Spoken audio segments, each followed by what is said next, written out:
우리 시온 찬양대 지난 한 해 동안도 찬양을 통해서 영광 돌려주신 일 감사드립니다. 우리 찬양대 찬양 가사처럼 지금까지 지내온 것 주의 크신 은혜라, 단순히 듣는 찬양이 아니라 오늘 예배드리는 또 한 해를 뒤돌아보면서 정말 그렇습니다. 우리 신앙의 고백적인 찬양이 된 줄로 믿습니다. 이제 원력으로 한 해를 마무리하는 송년주일입니다. 이제 내일 모레면 한 해를 또 역사의 뒤편으로 하고 새해를 맞게 됩니다. 하루하루 똑같은 시간이죠. 그런데 우리 나이 드시는 분은 왜 이리 하루가 빠른지, 급류처럼 화살처럼 그 무엇과 비교할 수 없을 정도로 빠르게 지나가는 것을 실감하게 됩니다. 자, 이 시점에서 한 해 여러분의 삶을 뒤돌아보면서 점수를 준다면 몇 점을 주고 싶습니까? 지난 시간들을 돌아보면 나름대로 보람 있는 삶을 살려고 몸부림쳤지만 또 보람 있는 일들도 있지만 뒤돌아보건대 아쉬운 시간들이 있었고 또 부족한 부분들이 많이 있음을 우리가 생각하게 됩니다. 그런데 여러분, 만약 한 해 한 해 우리가 완전하게 완벽하게 살았다라고 한다면 그 지난 추억에 빠져서 발전 없는 그런 삶을 살았을지도 모릅니다. 따라서 부족하고 아쉽기 때문에 또 깨닫고 다짐하면서 하나님이 허락하신 새해를 또 맞으면서 힘있게 살아가는 것은 아닐까라고 하는 것이죠. 어제 어떤 연예인이 그 TV 프로그램에 보게 되면 군에 가서 체험하는 시간이 있죠. 거기에서 두 가지를 군대에서 배우고 왔는데 하나가 뭐냐면 절절포라는 겁니다. 절절포. 그 절절포가 뭔가 절대 포기해서는 안 된다. 그 절절포라는 거예요. 우리가 지난 시간들 힘들었다고 포기했다면 주저앉아 버렸었겠지요. 그러나 하나님께서 또 우리에게 믿음을 주셔서 오뚜기처럼 일어나게 하시고 또 부족하면 그걸 깨닫게 하시고 다시금 말씀대로 살겠다고 하는 결심 속에 우리가 한 해 한 해를 거듭 여기까지 오지 않았나. 그러면서 이때 우리는 또 새해를 맞이할 준비를 하는 그런 시간들입니다. 2018년 국가적으로 한번 생각해 보게 되면 이 닫혔던 남북의 문이 열렸던 한 해였습니다. 지난 2월 평창 동계 올림픽에 북쪽의 그 고위급 사람들이 참관하게 되었지 않습니까? 그리고 남과 북 선수들이 단일팀을 이뤄서 경기를 한 바 있습니다. 무엇보다도 세 차례 남북 간 최고 정상 회담도 있었습니다.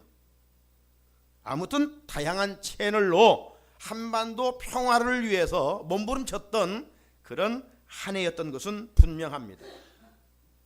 분단된 남과 북이 속히 하나가 되어서 한반도의 진정한 평화가 정착되기를 우리는 그리스도인으로서 역사에 주신 하나님께 계속 기도할 수 있어야 하겠습니다. 자, 우리 교회적으로는 어떤 한 해였습니까? 2018년 한 해 우리 교회는 행동하기 전 기도를 심으라, 이런 표를 가지고 기도 시간을 좀 더 확보합시다. 기도를 하되 추설적인 기도가 아니라 기도의 응답의 확신을 가지고 기도합시다. 그리고 나만을 위하여 기도하지 말고 기도의 범위를 확대해 갑시다. 우리는 그러면서 1년을 지내왔습니다. 기도는 중단될 수 없는 것이죠. 기도는 우리 그리스도인에게 주어진 특권입니다. 특권이 주어졌는데 특권을 사용하지 않는다면 어리석은 것이죠. 여러분, 기도하는 사람은 결코 걱정하지 않습니다. 걱정하는 사람을 보면 기도하지 않습니다. 그러므로 더욱 여러분 기도하는 일에 힘쓰십시오. 기도하지 않고 내 힘으로 살려고 하는 것은 하나님의 편에서 볼 때 아주 큰 교만한 행동입니다. 하나님은 교만한 자를 싫어하십니다. 기도로 하나님의 은혜를 구하는 겸손한 자를 하나님은 찾으시고 때에 맞게 은혜를 베풀어 주십니다. 여러분, 매일 밥을 먹듯이 매일 기도의 불을 지펴 가십시오. 섬기는 교회에 여러분의 기도의 흔적을 아름답게 새겨 가십시오. 나만을 위한 기도가 아니라 누군가를 위하여 기도의 분량을 채우는 중보 기도자가 되십시오. 교회에 어떤 맡긴 일들을 하기 전에 먼저 기도를 심으십시오. 행동하기 전에 기도를 심으라는 말입니다. 어떤 일을 하기 전에 기도보다 앞서면 안 되는 것이에요. 내일 송구 영신 예배로부터 우리는 또 한 해를 시작합니다. 추운 새벽입니다. 하지만 새해를 우리가 하나님 주신 힘으로 겸손히 승리하기 위해서는 내일 송구 영신 예배로부터 한 주간 이어지는 신년 특별 새벽기도에 여러분들이 시간 사모하면서 깨며 하나님의 은혜를 사모하십시오. 그리스도인에게 있어서 기도가 능력이요, 기도가 권세요, 기도가 치유요, 기도가 축복이요, 기도가 모든 다쳤던 문제들의 회복인 줄로 믿습니다. 금년 표를 다시 마음에 새기면서 이 송년주일에 기도의 불을 지펴 가라는 말씀입니다. 동시에 우리는 2018년 한 해 동안 이 강단을 통해서 들었던 메시지를 우리는 기억합니다. 특별히 하나님께서 금년에는 왜 시리즈 말씀을 우리들에게 이 강단을 통해서 들려주셨어요. 여러분, 제목만 한번 생각해 보십시오. 어떤 말씀을 들었습니까? 우리가 기도의 표에 맞게 1월 달에 왜 기도해야 되는가? 2월 달은 여호수아의 강해의 말씀을 4번 마무리하고 마쳤어요. 그러면서 오늘날 이 종교 다원주의 속에서 왜 예수만 믿어야 되는가? 그리고 왜 전도해야 되는가? 그러면서 우리는 5월을 맞아 왜 가정이 소중한 곳인가? 그 다음에 6월로 지나면서 왜 우리가 섬기는 교회가 소중한 곳인가? 그러면 7월을 들면서 우리는 왜 감사해야 하는가? 왜 감사해야 되는가? 그리고 8월을 오면서 우리는 왜 말을 잘해야 되는가? 왜 말을 잘해야 되는가? 그리고 9월에는 왜 고난이 유익한가? 고난이 힘든데 왜 하나님은 우리에게 고난을 주시는데 그 고난이 어떻게 해야 유익한가? 그리고 왜 성령 충만해야 하는가? 왜 여호와를 경외해야 하는가? 그리고 우리가 12월 대림절을 시작하면서부터 들은 말씀은 왜 섬겨야 하는가? 왜 섬겨야 하는가? 이런 말씀을 들었습니다. 성경은 마지막 때 말씀을 듣는 자체가 복이라고 말씀하고 있어요. 그런데 그 복이 완성되게 할 수 있는 또 하나의 복은 뭡니까? 바로 그 들은 말씀을 삶의 자리에서 묵상하는 것입니다. 그래서 시편 기자는 말씀하기를 여호와의 말씀을 묵상하는 것은 마치 시냇가에 심겨진 나무처럼 시절을 돋아 과실을 맺는 것과 같다라고 말씀을 하셨습니다. 막 삼킨 음식과 씹어서 잘 삼킨 음식은 그 영양가 면에서 우리 건강 측면에서 다를 수가 있지요. 삼키다 보면 잘못하면 소화불량이 일어나고 체할 수가 있어요. 그러나 잘 씹어 삼킨 음식은 우리 몸을 건강하게 해주는 것입니다. 이런 면에서 우리가 주일날 들은 이 말씀을 일주일 내내 되새김질하는 거예요. 씹는 거예요. 묵상하는 거예요. 왜 섬겨야 하는가? 이 말씀을 삶의 자리에서, 가정에서, 여러분의 일터에서, 대인관계 속에서 섬김받기를 좋아하는 나인데 왜 하나님은 섬겨라고 하는가? 그럼 내가 구체적으로 어떻게 섬겨야 할 것인가? 이걸 묵상하면서 적용할 때 거기에 하나님의 역사가 일어나는 거예요. 송년주일 왜 섬겨야 하는가?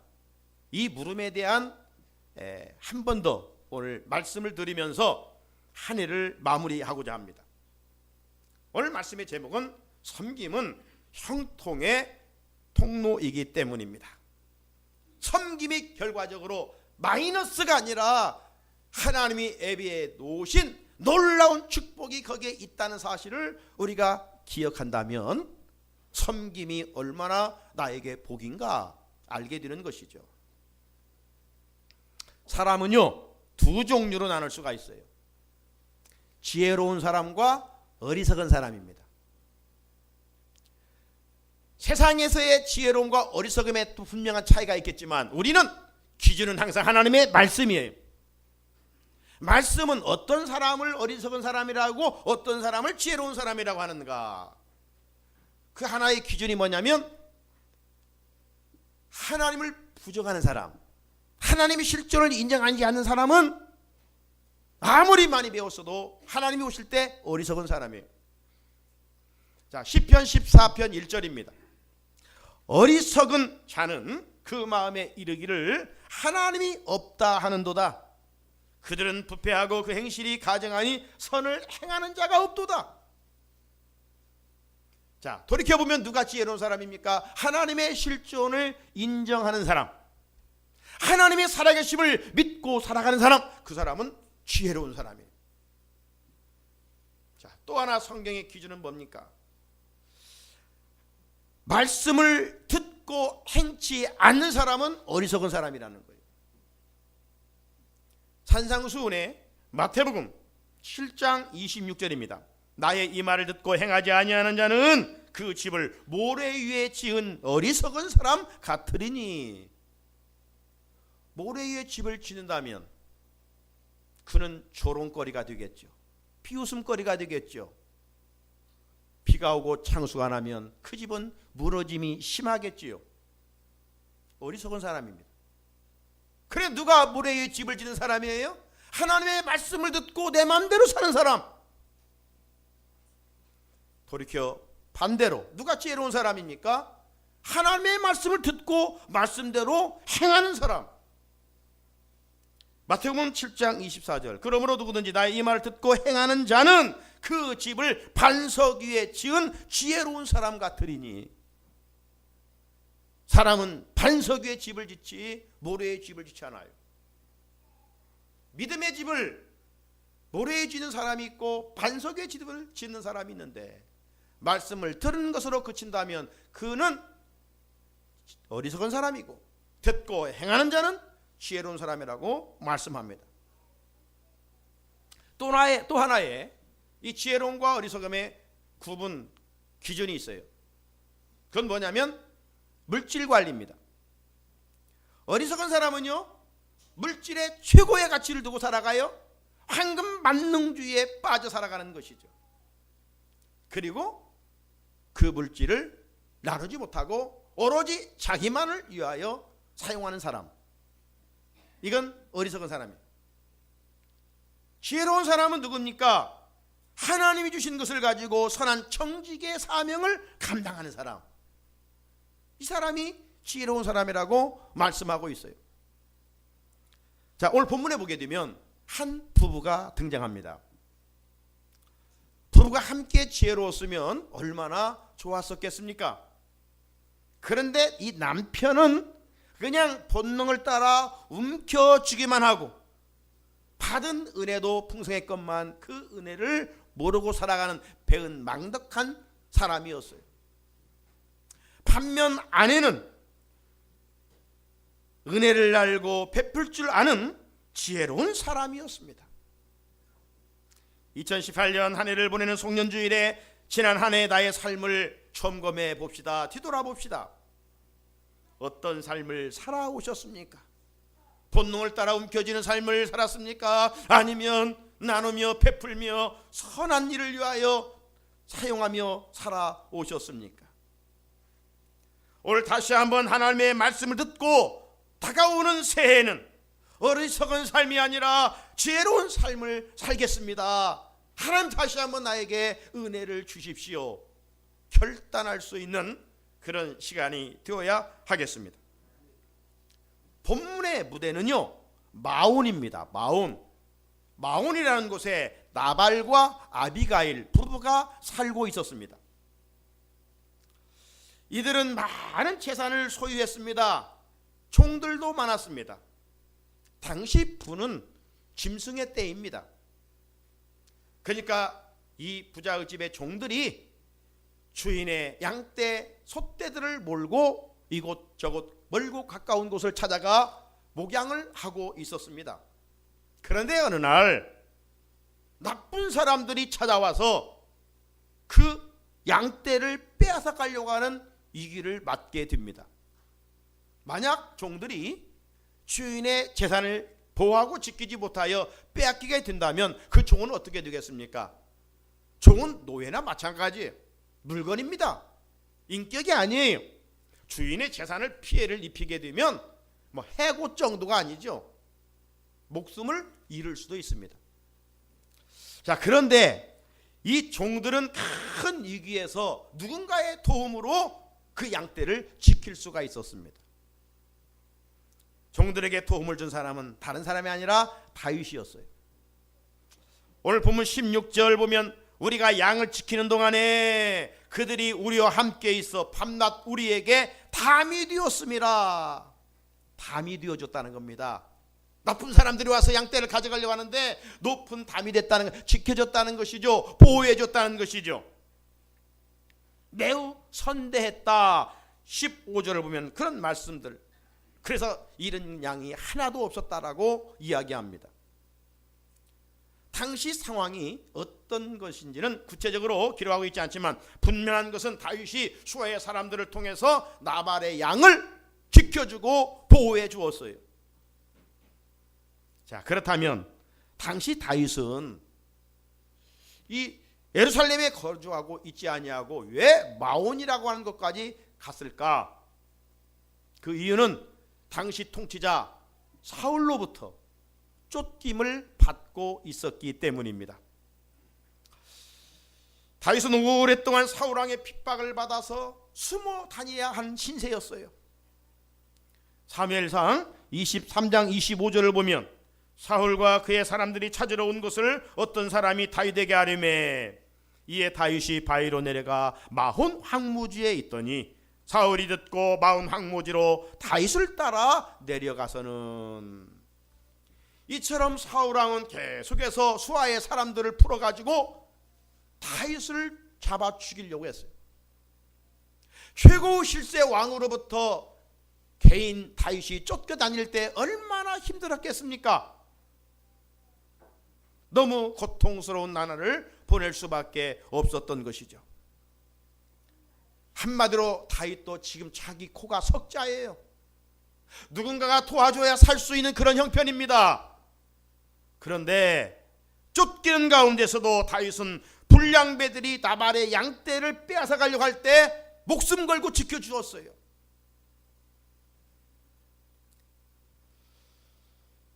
오랫동안 다윗 일행이 쫓기다 보니 이제 양식이 점점점 없어지게 된 거예요. 양식이 없으니 배가 고픈 거죠. 너무 배가 고픈 차에 어떤 소식을 듣게 되느냐? 나발의 집에 양털을 깎는다는 겁니다. 양털을 깎는다는 것은 단순히 그냥 양의 털을 벗기는 것이 아니라 축제입니다. 동네 사람들이 다 함께 모여서 양털을 깎으며 먹을 것이 풍성했습니다. 잔치가 벌어지는 겁니다.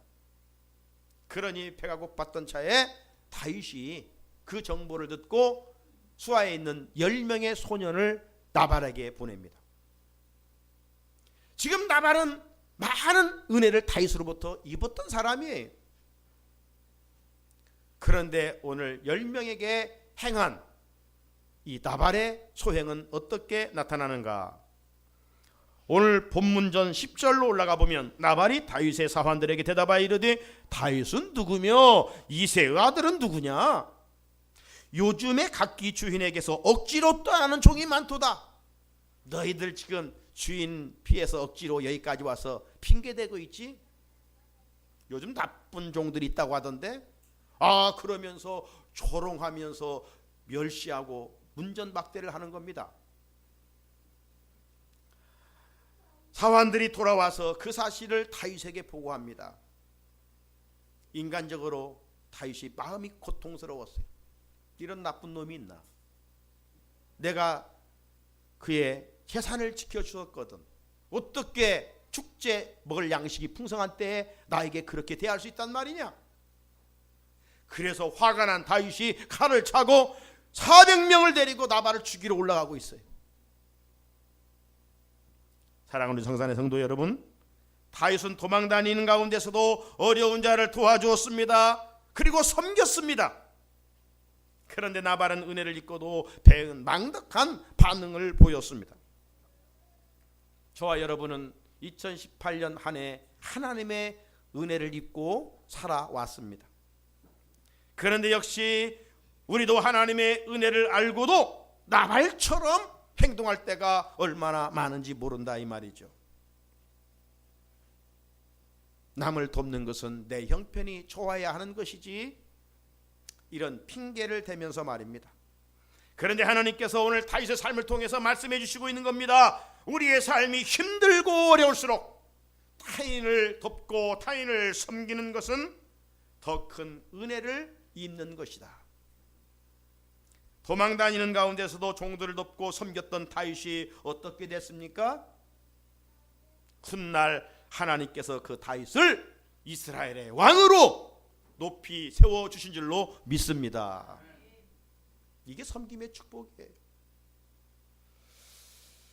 자, 마온에 살고 있었던 부자 나발은 어리석어 자기밖에 모르는 사람이었습니다. 이웃의 아픔을 유면하고 살았습니다. 그래서 성경은 사무엘상 25장 3절에서 말씀하기를 나발의 성품을 가리켜서 완고하고 행실이 악한 자다. 오늘 17절도 보게 되면 주인은 불량한 사람이라, 이런 좋지 못한 평가를 받았어요. 그는 은혜를 알고도 갚지 않은 배은망덕한 사람이었습니다. 여러분, 나발은 본능을 따라 살고 싶어하는 우리의 자화상을 고발하고 있는 겁니다. 따라서 나발의 행동에 나쁜 놈이라고 손가락질하면서 돌을 던지고 싶지만, 정말 손가락질을 받고 돌을 맞이할 사람은 나발이 아니라 나발을 통해서 고발하고 있는 우리의 모습이라는 것이에요. 우리들이 하나님 앞에서 헤아릴 수 없는 은혜를 입고도 욕심대로 살아왔기 때문입니다. 지금까지 지내온 것 주의 크신 은혜라, 하늘이 없는 주의 사랑 어찌 이루 말하랴. 차나깨나 주의 손이 항상 살펴주시고 모든 일을 주 안에서 형통하게 하시네. 찬송은 즐겨 부르지만 신앙생활에서 주님의 은혜 앞에 최상급으로 반응하지 못했던 우리의 모습들 말입니다. 나발은 은혜 갚을 기회가 있었습니다. 어려운 자들을 섬길 수 있는 기회가 있었습니다. 배고파하는 자들에게 하나님 주신 것을 가지고 베풀며 섬길 수 있는 기회가 주어져 있었습니다. 그런데 유면했습니다. 이런 행위는 단지 나발이 다윗에게만 행한 것이 아니라 주님은 이런 모습들을 이렇게 해석을 하셨습니다. 마태복음 25장 42절에 내가 줄일 때에 너희가 먹을 것을 주지 아니하였고 목마를 때에 마시게 하지 아니하였다. 더 구체적으로 예수님은 이어서 마태복음 25장 45절 46절에서 이렇게 말씀합니다. 이에 임금이 대답하여 이르시되 내가 진실로 너희에게 이르노니 이 지극히 작은 자 하나에게 하지 아니한 것이 곧 내게 하지 아니한 것이라 하신대 그들은 영벌에 의인들은 영생에 들어가라 하시니라. 이웃의 작은 자를 이면하는 것은 곧 주님을 이면한 것이라고 주님은 해석하셨어요. 이웃의 작은 자를 섬긴 것이 곧 주님을 섬기는 것이고 그 섬긴 자들이 영원한 생명을 누리게 된다라고 말씀합니다. 사랑하는 성도 여러분, 마온의 나발과 같이 살았던 지난 한 해 우리의 모습들을 새해를 맞기 전에 하나님 앞에서 회개할 수 있어야 합니다. 나아가 주 안에 거듭나 말씀에 순종하는 삶을 새해에는 살겠습니다 라고 다짐할 수 있어야 합니다. 그럴 때만이 날고 나신 주님의 얼굴에 미소 짓게 하지 않겠습니까? 하나님을 기쁘게 해드리는 성숙한 삶을 살기 위해서는 오늘 본문에 등장하고 있는 나발의 아내 아비가일의 삶을 본받아야 합니다. 성경은 아비가일의 성품에 대해서 사무엘상 25장 3절은 말씀하기를 그 여자는 총명하고 용모가 아름답다라고 말씀하고 있습니다. 남편 나발은 악했는데 어찌 아내 아비가일은 그토록 총명했을까요? 그 이유는 나발의 아내 아비가일이 하나님을 잘 경외하였기 때문입니다.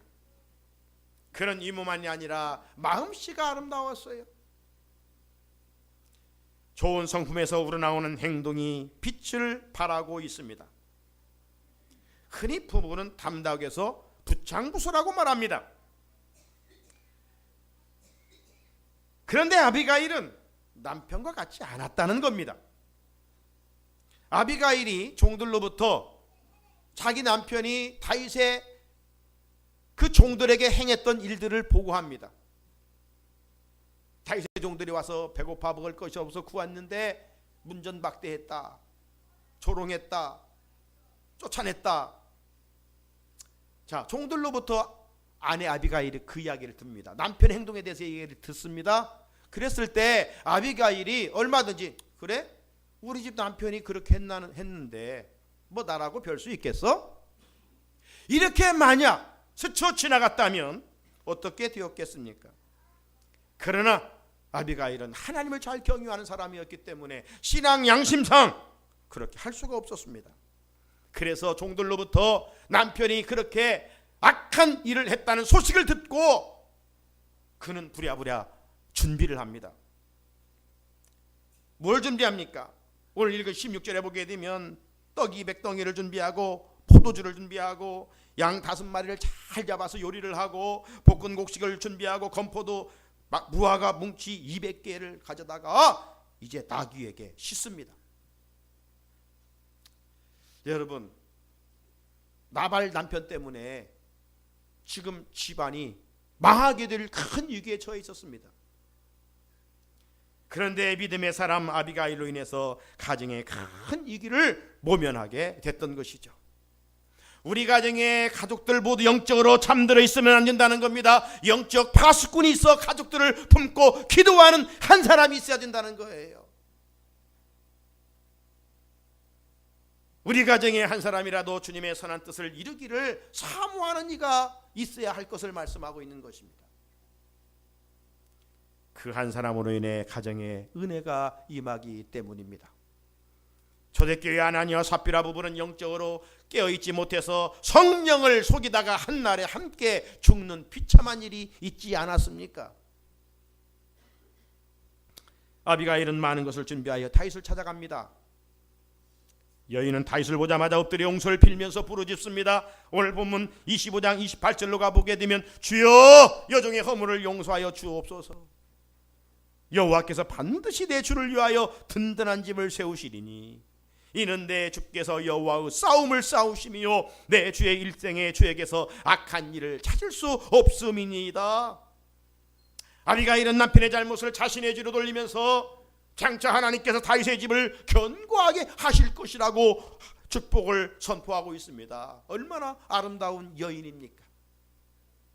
오늘날 변질돼서 내 잘못도 상대방에게 돌리는 오늘의 현실 속에 상대방의 잘못을 내 잘못으로 품고 하나님께 회개의 기도를 드리는 이 지혜로운 아비가일의 모습, 올 시대에 이런 사람이 필요하다 이 말이에요.